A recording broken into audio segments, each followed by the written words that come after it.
Ladies and gentlemen, we are back and better than ever, re-ranking the films of Paul Thomas Anderson, one of the best working directors today.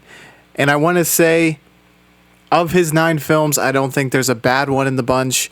I would highly recommend you go out and watch every single one of them. But obviously, I find some of them to just be a little teensy tiny bit better to me personally.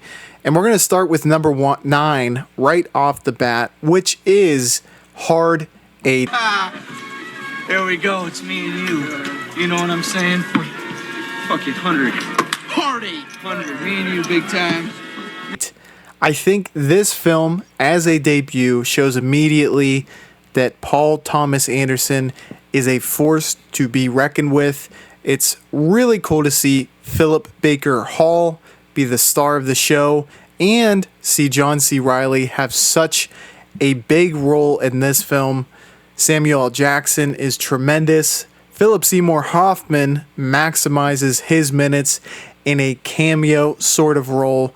It's altogether really interesting as Philip Baker Hall takes on John C. Reilly as a protege, and we see the backstory of these two thicken, which ultimately makes the plot as interesting as it is, and the crime that goes on beneath this. It's supposed to be a story about a hardened hustler kind of showing a different side of himself, and quite frankly, I really appreciate it. It shows the character study aspect of Paul Thomas Anderson from the get-go, which is something we see come up again and again, but he also has another side of him which deals with ensemble casts that I really like as well, but we'll get to that down the line, because up next we have Inherent Vice. You smashed on my door?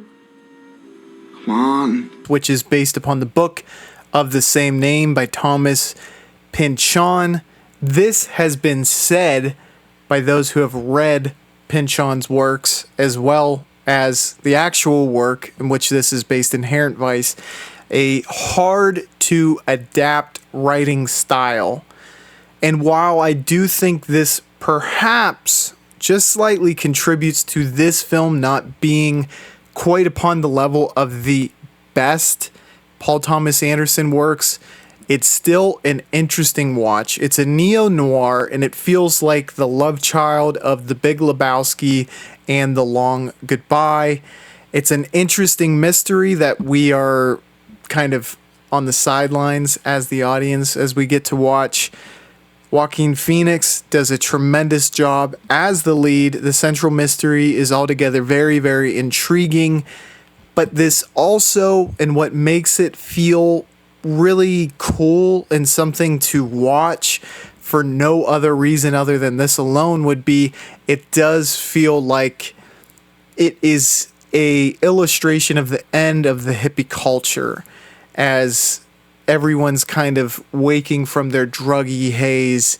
And I think that's what the novel captured really well, and I do think that that is also captured here in this film. It's a really interesting watch. I would definitely recommend it, albeit at number 8 on Paul Thomas Anderson's films ranked. Up next we have Licorice Pizza. I love it so much. Is that your sister? No. Is your girlfriend? No. I love it so much it's gonna kill me one day.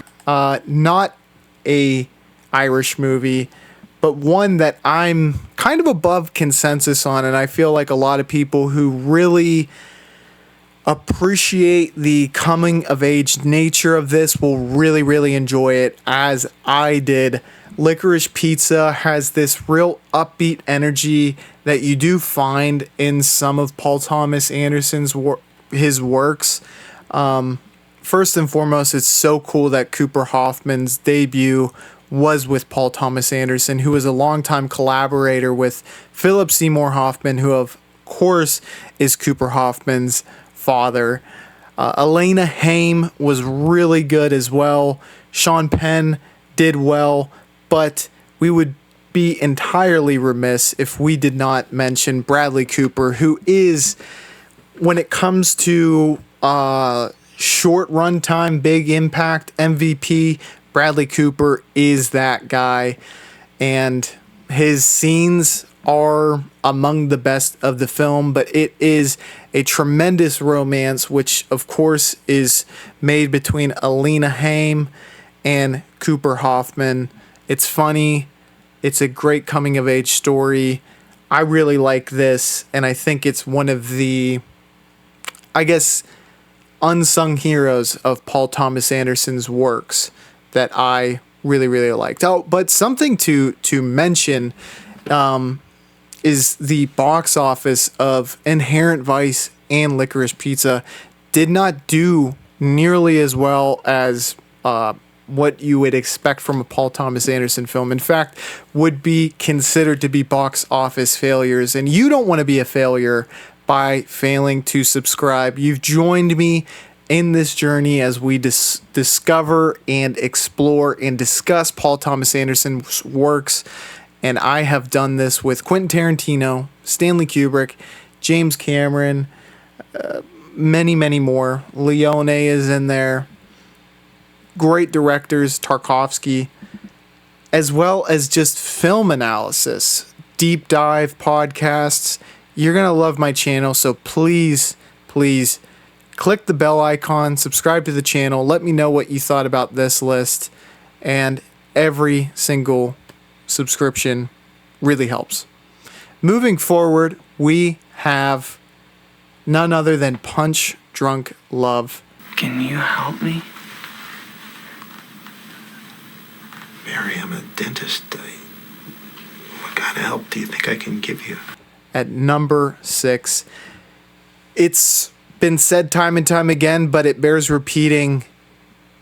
Paul Thomas Anderson was the person who showed the world that Adam Sandler had range beyond our wildest beliefs. Philip Seymour Hoffman is tremendous in this. That is also worth mentioning. But this is a film that is entirely different than probably 99.9% of films I've ever seen. And I really, really liked that style. It's funny in a way that as you're watching, you don't expect because it has such a serious tone. And it's not just because it's Adam Sandler, though his performance ultimately is what makes it so great and so funny, but it's seeing this emotionally kind of stunted man trying to actually make this tremendous breakthrough in his life, but he's filled with rage, and quite frankly, it's funny at times to see how intense he gets in these scenarios that shouldn't make for such an intense reaction. And then you get to see him almost kind of become this superhero and just like rise above well beyond what he had been because he has something worth fighting for now. And the intense, weird relationship that he finds is very heartwarming. It's a really interesting film. I really, really liked it. It's some people's favorite Paul Thomas Anderson films, and you know what?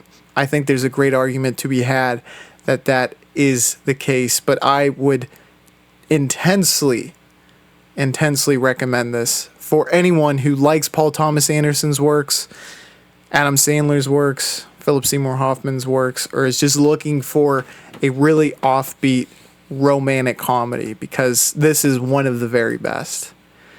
At number 5, we have Magnolia. I will not apologize for who I am. I will not apologize for what I need. I will not apologize for what I want. And I was talking about Paul Thomas Anderson's ability to deliver when it comes to these ensemble casts. This is certainly one of those cases. Though, what I want to say right out front is that Tom Cruise very much steals the show for me. He is a clearly amazing actor, and he is one of the highest grossing actors of all time. He's still a superstar as he is aging, and he's going up against these 20 and 30-year-olds. He's still a box office draw. I've seen really good performances from him, but I think Magnolia could be and probably has one of the best arguments to be his best performance. And I know a lot of words to just say a simple thing. I get it. But look, everyone knows that Cruise has put on some tremendous performances. If you like him, you really need to watch this. And I think it shows something that is just, it's ambitious, it's bold, it takes so much attention to detail to pull off a story like Magnolia, because there's like 8 moving pieces, and trying to fit them all into a narrative that is cohesive is really, really impressive. I know Paul Thomas Anderson personally thinks this to be his greatest contribution to cinema, and I can see where he's coming from with that. Quite frankly, I just like the next few films a little bit more than Magnolia. But again, like I said, I recommend all of these, but Magnolia is one you really, really need to watch. At number 4, and I feel like I'm wearing my pretentious pants on this one, is Phantom Thread. Now, is it because you think I don't need you? Yes. I don't. Be warned, this is certainly a love or hate movie. And look, the consensus on this is a lot of people really, really like it. And I think you're going to come into it wanting to give it every single chance you can, because the great Daniel Day-Lewis is in it. It's directed by Paul Thomas Anderson. We know that these two can make magic anytime they work together. That much is true. So you're going to give it every single chance, but it doesn't quite have the same energy as their other collaboration, which I'll get to later. But it's that under the surface stuff that makes this film special. And the character study of Daniel Day-Lewis's character, Reynolds Woodcock, as a seamstress, or I guess whatever you would call him. He's a dressmaker. I guess a seamstress would be a woman. But he's a dressmaker, and this very tumultuous relationship that he has with Vicky Krieps, and how they kind of find equilibrium on it, is just super, super interesting and was mind-blowing by the end. The end is what solidified it as like, damn, they did something with this film. It was really rewarding, and I think capitalized on all the themes that they were setting up the entirety of the film. Great chemistry and bouncing off each other between Daniel Day-Lewis and Vicky Krieps. I was intensely impressed with Vicky Krieps' performance. And obviously, Daniel Day-Lewis is gonna kill it every time he's on screen. But be warned, it's not for everyone. It's a little teensy tiny bit artsy, but I do think it can kind of overcome that barrier into the mainstream, to where, like, if you like more mainstream films, you will still be able to appreciate Phantom Thread. Coming up at number 3, another ensemble cast.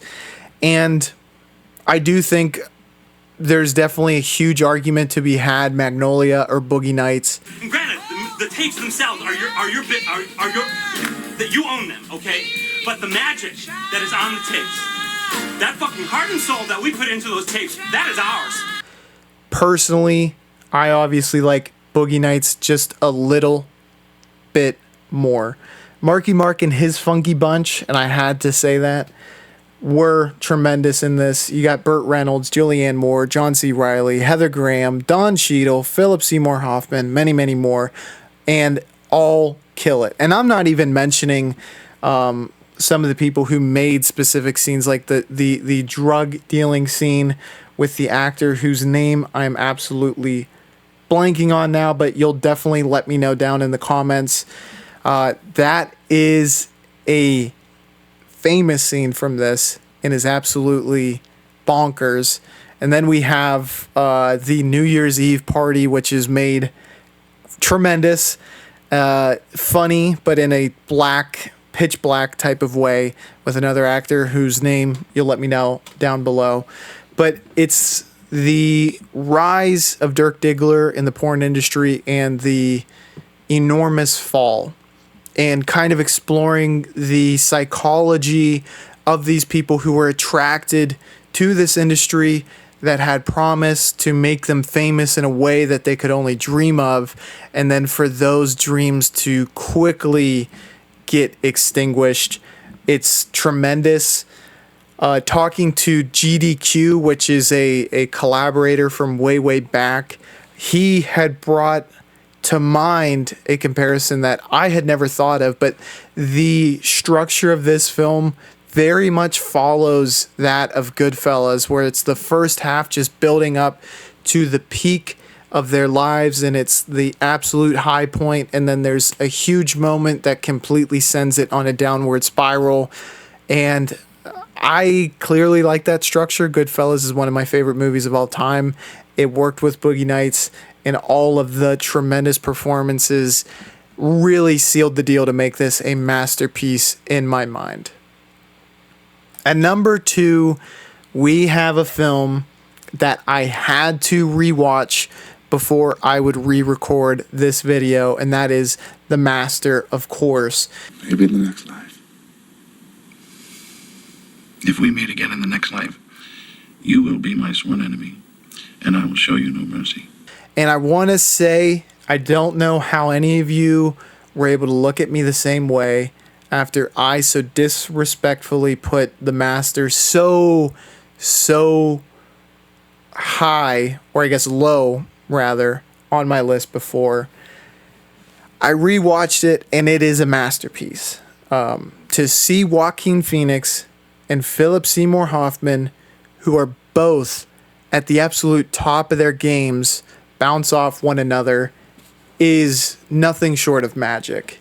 And that might sound hyperbolic, but if there was a series of 15 films where these two were the leads and I just got to see them bounce off each other, I don't really care what the story is. I'd watch it because they are two of the best actors to ever do it. But the story here is absolutely tremendous. Again, you get the case character studies that Paul Thomas Anderson is perhaps one of the best to ever do. That style of film suits him like a tailor-made glove. And this film has that both with Hoffman's character and Joaquin Phoenix. It is a pseudo-biographical film about L. Ron Hubbard and the creation and early days of Scientology, with Joaquin Phoenix being kind of one of the lost souls who would have stumbled upon this religion and how their lives twist and turn, and if they can get away from that.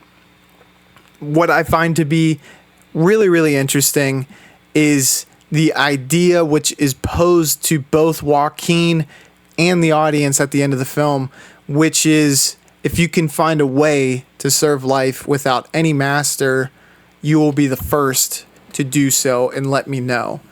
And I think that there is a profound truth to that, where it is very, well, I guess you could just come right out and say it. It is impossible in a way to serve life without any master. And Joaquin's character had many that he was serving devoutly. And they were trying to make him serve Hoffman as opposed to these vices that could destroy him. And that turning point at the very end and the ultimate decision that is made, I find to be really interesting, really telling, And overall, I just really, really appreciate this film after a rewatch. It's a masterpiece. If you like Philip Seymour Hoffman, it's a must-watch. And if you thought Joaquin Phoenix was good in The Joker, he is just as good, dare I say, better in The Master. But that leaves just one film left, and that is, for those keeping track at home, There Will Be Blood.